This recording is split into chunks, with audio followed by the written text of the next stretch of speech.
I want that universal theme. We are all in danger if one of us is in danger. Today I'm taking you to Nantucket, to the Nantucket Book Festival, and my engaging conversation with best-selling author Don Tripp. The profound care for reading, not just for authors and readers, but for the ways that authors and readers connect through the lens of a story and the lens of a conversation and the sharing of ideas and the commitment to the community, the literary community. So thank you so much, and I'm honored to be in conversation with you today, Vanessa. Oh, thank you very much, and I am so pleased to be here. This is my first trip to Nantucket. It will be my last. You guys are so amazing and so personable, and you let us cross the street. I'm amazed. So I'm going to just share a little bit about my words about this book. This, to me, is a magnificent historical novel about shifting identity, place, and female power. Fire, Sword, and Sea is a bold, immersive story about a legendary 17th century pirate and her passion for freedom in the sea. The Washington Post, among so many others, praises this book for exploring the maritime and political history of the Caribbean through the eyes of a woman determined to follow her own path. Riley's latest is a welcome addition to her body of work, uncovering forgotten or overlooked women from the past. So I want to know, we've had a little bit of a chance to talk over this weekend, but there are some questions I haven't asked yet deliberately because I wanted to ask them for the first time here. Tell us, how did this story of this extraordinary young woman take hold? Well, I was on an arduous writing retreat in Jamaica. And anytime I go somewhere, I want to know about the local history. So, for those who don't know, Kingston, Jamaica is right next to Port Royal. Port Royal is the Sodom and Gomorrah of the West Indies. On a single day, it was hit with a tsunami, an earthquake, and half the city burned. It's literally still in the ocean. But the piece of the fort that survived, they've turned into a museum. So Fort Charles is there. So we're walking through the museum. I have my daughter, I have my mother-in-law, and we're all over this fort. So we walked where Lord Nelson had walked and took the viewpoint there. We're crawling over canyons, doing this kind of thing. And they're like, would you like to see the prisons? And I said, no, I'm black. I don't want to go see the prisons. She said, but we have the female pirates were kept there. I'm still black. No, she said, the pirates are there. I'm like, I'm still black. She's like, the female pirates, Mary Reed and Anne Bonny. Okay, I'm gone, right? Now I've got to go see it.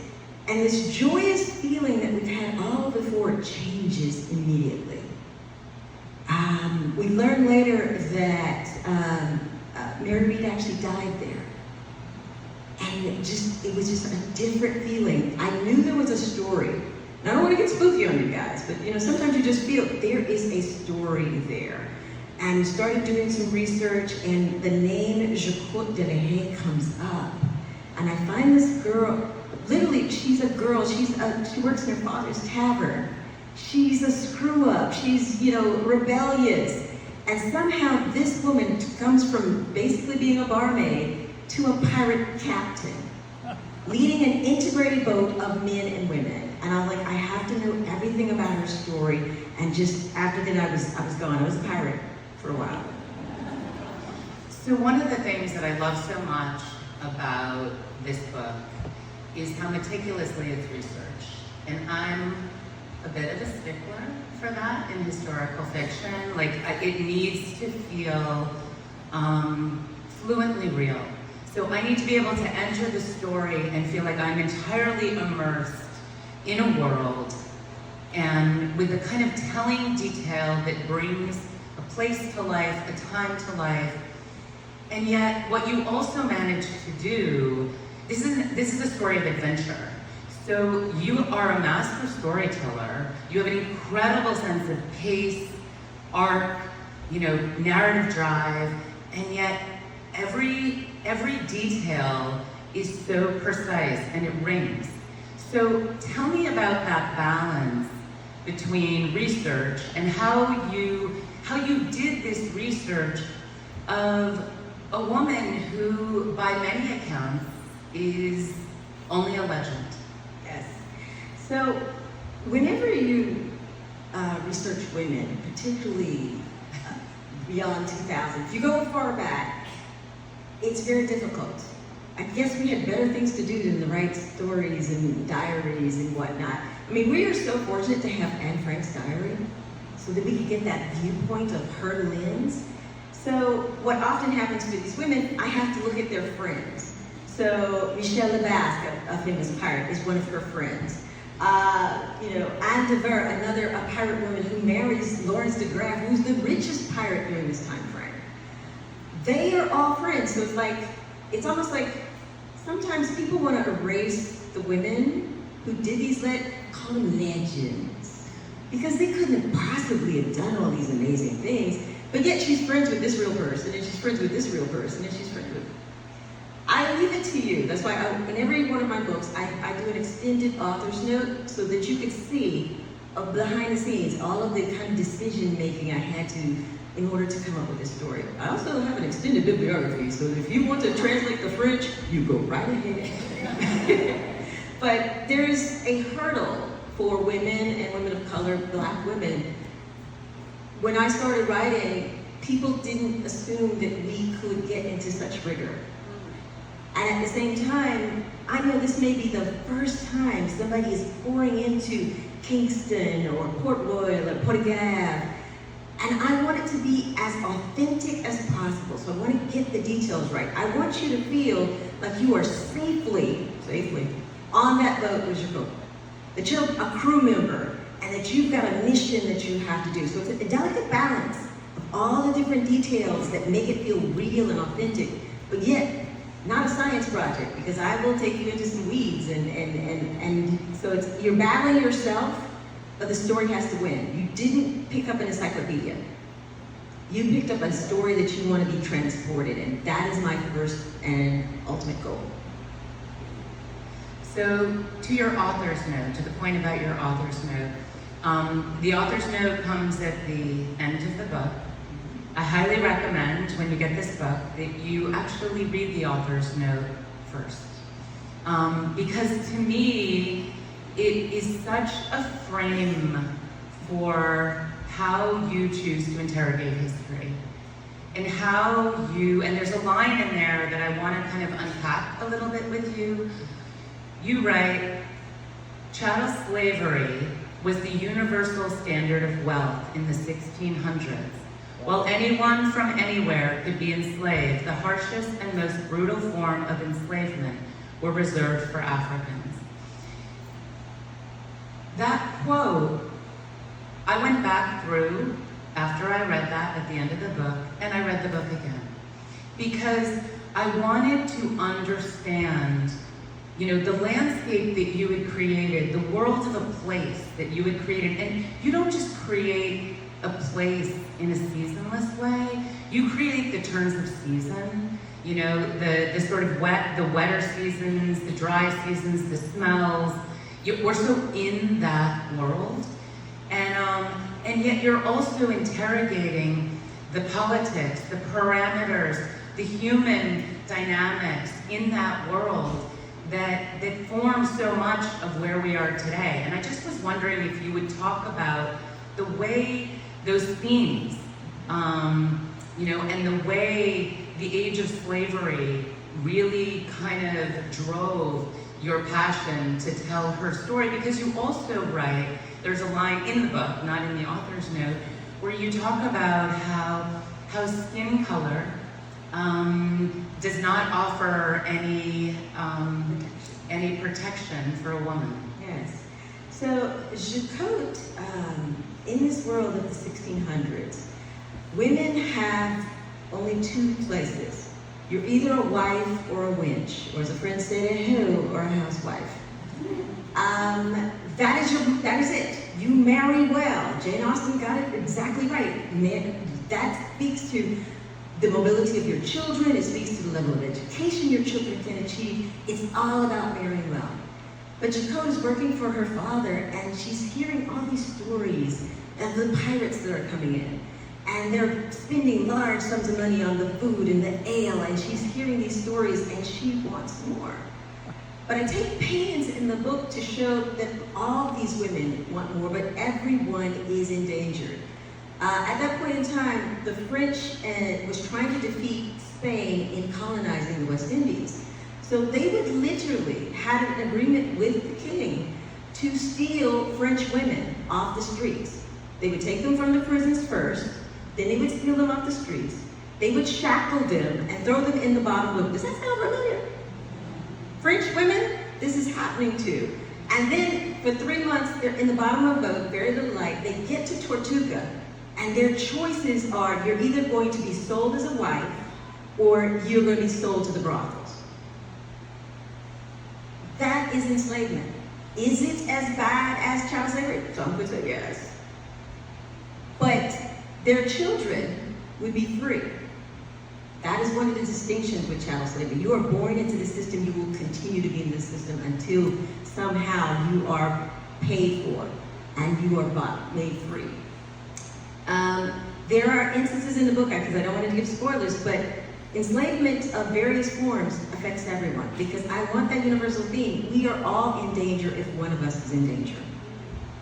Chaos that allows for a certain gender fluidity, that allows for a certain social mobility. And I'd love to talk now about Chocolat. She is an unforgettable character. She is a daughter, a sister, an orphan, a wife, a pirate, a buccaneer, a lover, an enemy, a killer, an adventurer who plots the war of liberation. She's also a survivor, and her father gives her advice that to compromise is to survive, and she doesn't compromise. And her gender and her sort of frustration at the imposed societal rules, expectation, laws of her gender, it shapes the decisions she makes, the limitations that she insists on challenging, transcending, and the risks and disguises that she takes. And I'm so curious about how you chose to center the passion of this young woman, the ferocity of this young woman. She leaves her home, and there's an incredible line, and we talked about it a little bit last night, about rage. How she leaves with rage, and then when she returns home, like her emotions are slightly muted, shaped by her experience, but the rage remains. And the rage, we sometimes negativize rage, but rage when it's channeled, rage the way you've brought it alive in this novel, rage can be such an important force for social good, social justice, and change. And I was just wondering if you could talk a little bit about how, as an author, did that come to you right at the beginning? Like that sense, like that burning sense of who she was? Because she is such a strong, exceptional character, and it kind of ties in with that emotion, like she's unbridled emotion, and she learns how to temper it, how to channel it, in order to kind of challenge the systems of power that surround her. Excellent question. The author's greatest gift is where they choose to begin a story and where they choose to end a story. There are times like I love that, by the way. Some of you just wrote it down in my head. Yes. Because, for every character, I have to know cradle to grave. I have to know where they're born, I have to know every aspect of their lives. But sometimes I'm not necessarily going to show you the birth scene. I'm not necessarily going to show you the death scene. I'm going to leave you on a high note because there's too many people afraid of history. And I want you to be so excited and motivated that you want to pick up another book and learn more about everything that has been hidden and now newly discovered. But there's those choices. For me, I'm reading of all the conditions that are going through. And we talked about the chattel, to go back to that for a minute. So in this world, slavery exists.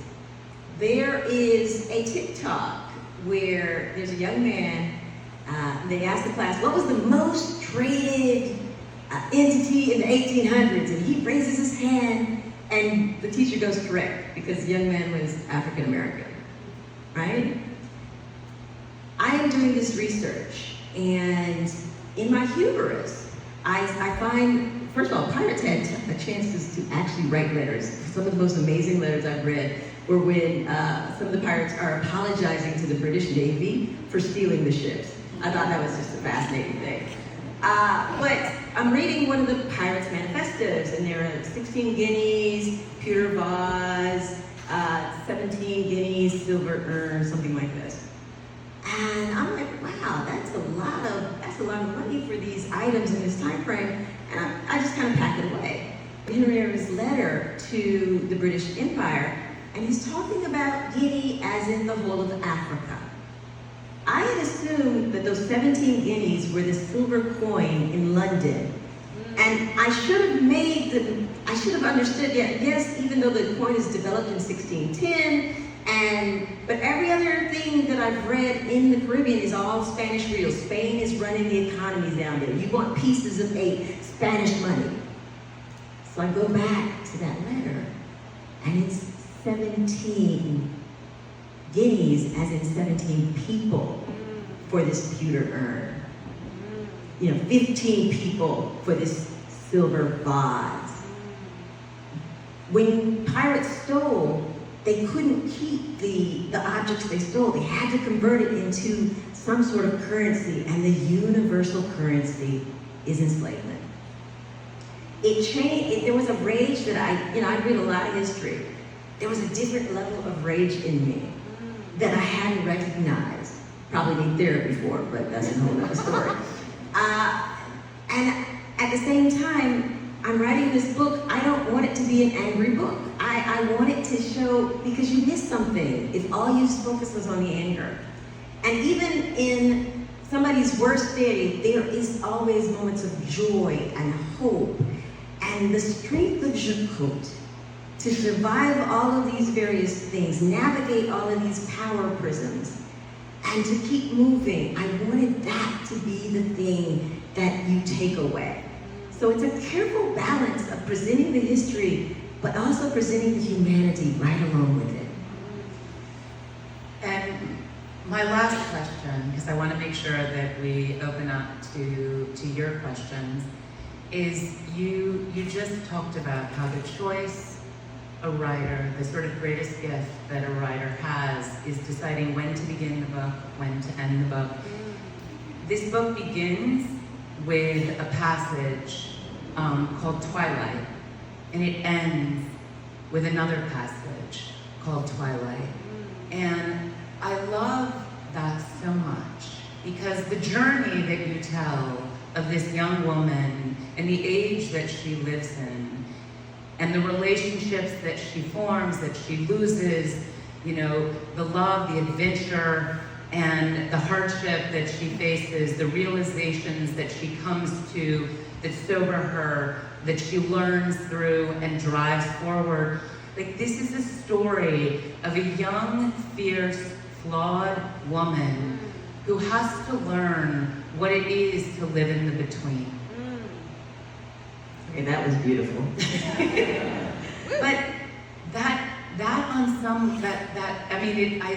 I cried when I got to that last passage, and the awareness that sometimes that's what we're left with.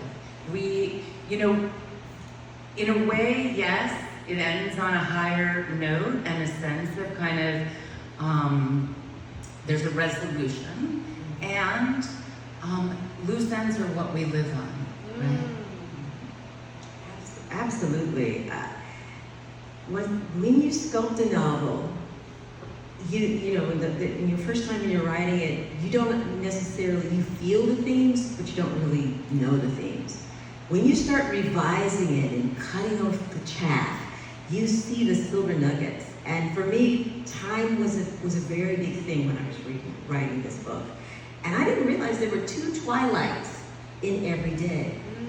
That's 2 opportunities to make something new of yourself and to change, or to think about something that you thought of in the morning that might have just kind of just brushed past you. Now it's the twilight and the sunset that you can really think about. And so this woman, she lives, she loves, she loses. And sometimes, you know, for a woman to have the things she wants, there's always a sacrifice. And I wanted that to come through, and it's like our second thought of this is the life I've lived. I wouldn't change necessarily a thing, but this is the life I've lived. Thank you so much.